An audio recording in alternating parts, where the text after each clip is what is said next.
Salam saudara-saudara, haleluya. Jangan berdakwah mengutuk, menghina, ataupun mencaci. Tapi kalau membacakan, berbicara tentang fakta dalil, ungkapkan bahwa itu yang terjadi.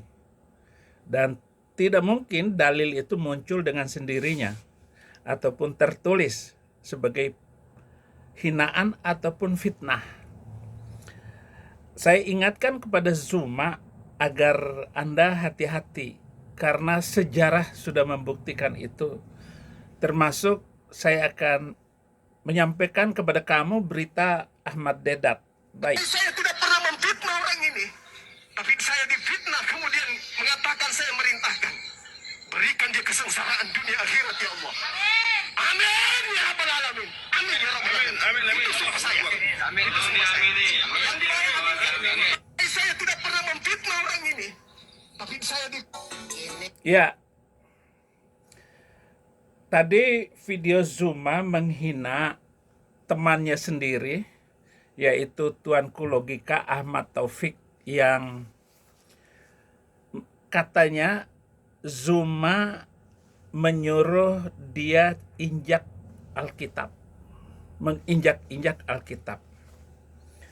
Bagaimanapun ceritanya, yang jelas fitnah dan penghinaan terhadap Tuhan Yesus Kristus itu berakibat fatal kepada siapapun.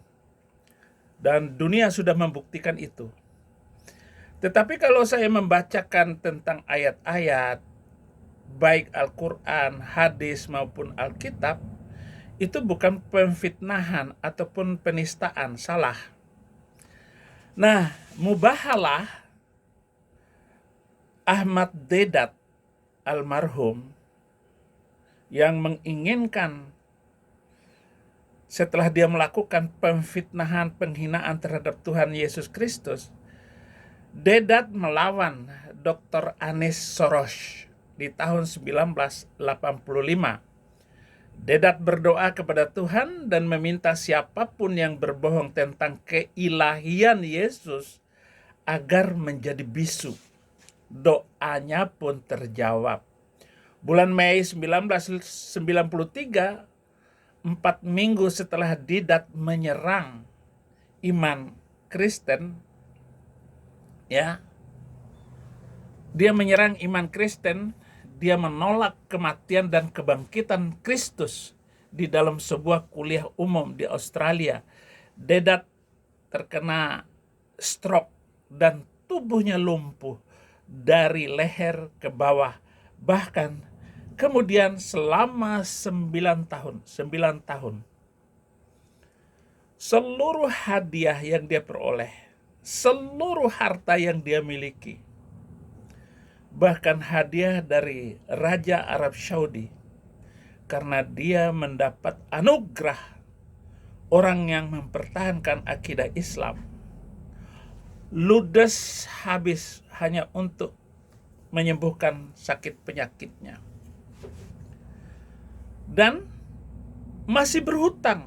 Anak-anaknya masih menanggung hutang karena begitu banyaknya harta obat-obatan yang harus ia pikul. Sementara bayangkan 9 tahun dia menderita stroke. Dia nggak bisa bangun. Otaknya jalan dan cerdas. Dia nggak bisa berbicara.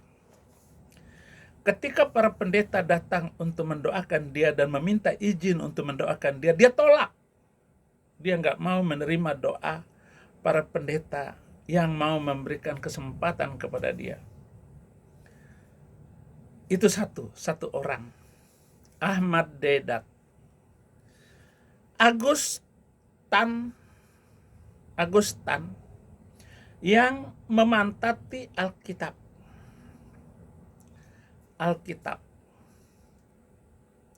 Dia bilang kalau dalam sebulan ini dia tidak meninggal. Saya kentutin ini Alkitab. Dia kentutin dan sebulan kemudian dia meninggal.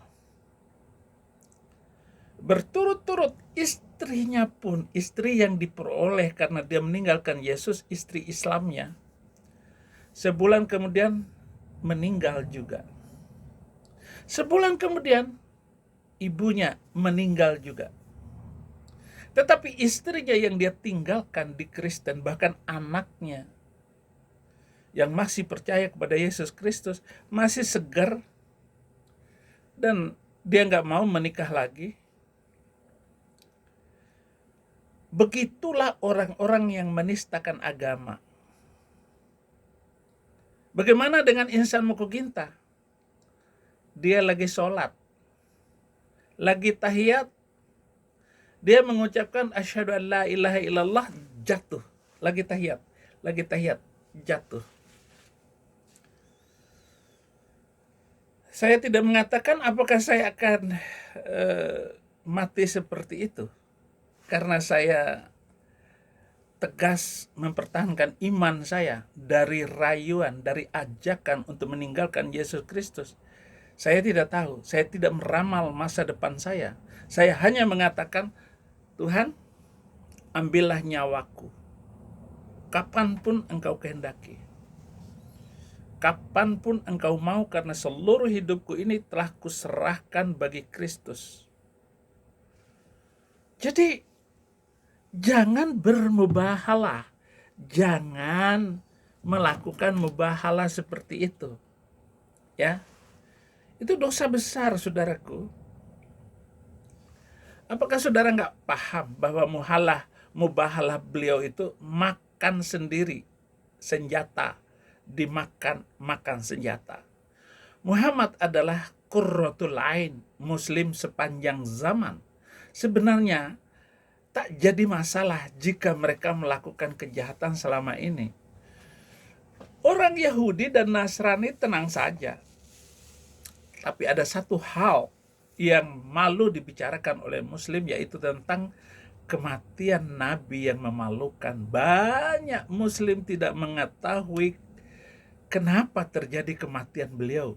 Semua terjadi karena pertemuan Nabi dengan orang Kristen, diajak oleh beliau bermubahalah, sumpah-sumpahan. Bawa anak, bawa keluarga, bawa menantu. Kemudian orang-orang Kristen diajak juga dari Najran.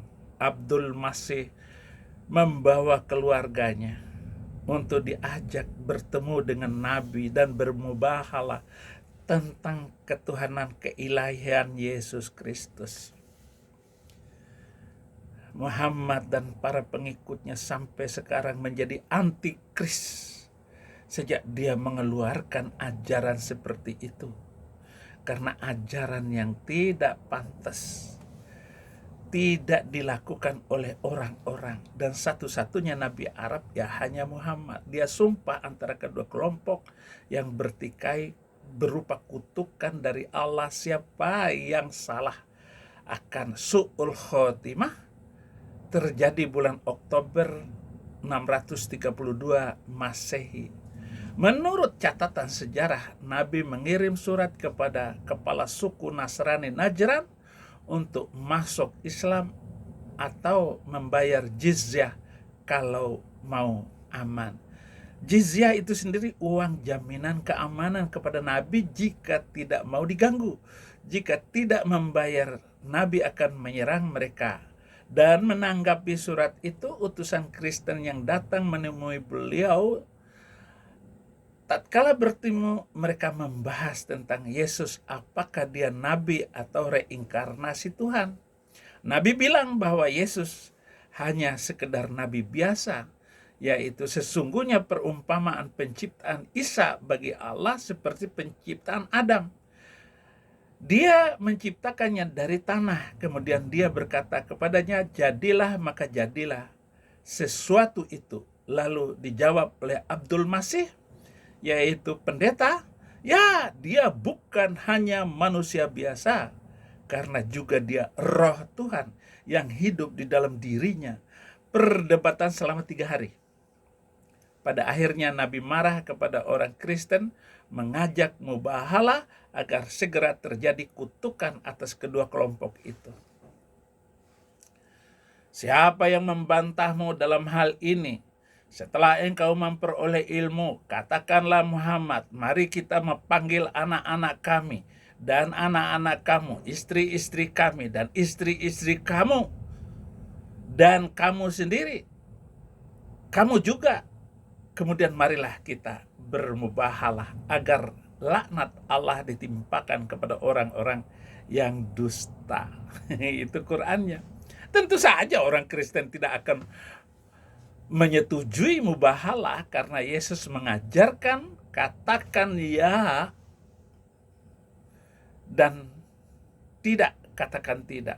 Tafsir jalan lain ataupun semua tafsir para ulama mengatakan bahwa orang-orang Nasrani takut menghadapi mubahalah. Padahal karena larangan Tuhan Yesus bersumpah, karena kitab melarang orang Kristen mengutuk manusia lain, bahwa tidak ada orang Kristen yang menjawab tantangan mubahalah. Ayat-ayat Alkitab dengan keras melarang mengutuk orang dan bahkan tidak mau mengampuni saudara adalah dosa besar. Begitu banyak ayat-ayat, baik dalam perjanjian lama maupun perjanjian baru. Dan itulah sifat Yahudi, dan itulah sifat Israel, yaitu mengampuni terhadap orang yang bersalah kepada kita.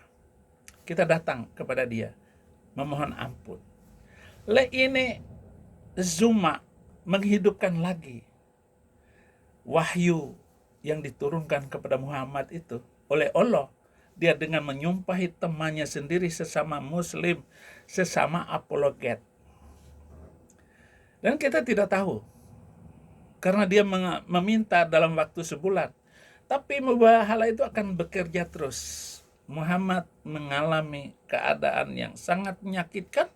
Dia sendiri kena racun tikus, mertuanya Abu Bakar kena sianida, Umar kena pedang, Utsman bin Affan kena pedang, Ali bin Abi Thalib kena pedang, Fatimah putrinya itu digencet pakai pintu oleh saudaranya sendiri, dua cucunya Hasan dan Husain ngek oleh sesama muslim. Kenapa? Karena begitu kejamnya persaingan antar keluarga ini, antara kedua kelompok ini, sama-sama muslim. Aisyah, istri Nabi, berperang melawan Ali. 70 penghafal Quran ngek. Maka sekarang ini kalau Al-Quran ini kenapa saling bertentangan, kontradiksi antara satu ayat dengan ayat yang lain, itu karena banyak penghafal Quran akhirnya juga mati semua. Alkitab itu bunyinya begini, sehingga kita tidak boleh bermubahalah. Lukas 6 ayat 28, mintalah berkat bagi orang yang mengutuk kamu, berdoalah bagi orang-orang yang mencaci kamu. Matius 5 ayat 44, ini ayat paling sering saya sampaikan dalam khutbah dan kesaksian saya. Tetapi aku berkata kepadamu, kasihilah musuhmu dan berdoalah bagi mereka yang menganiaya kamu. Yakobus 3 ayat 10, dari mulut yang satu keluar berkat dan kutuk. Hal ini saudara-saudaraku tidak boleh demikian terjadi. Artinya omongan berkat tetap berkat, tetapi jangan mengutuk orang karena apapun alasannya di dalam nama Yesus Kristus.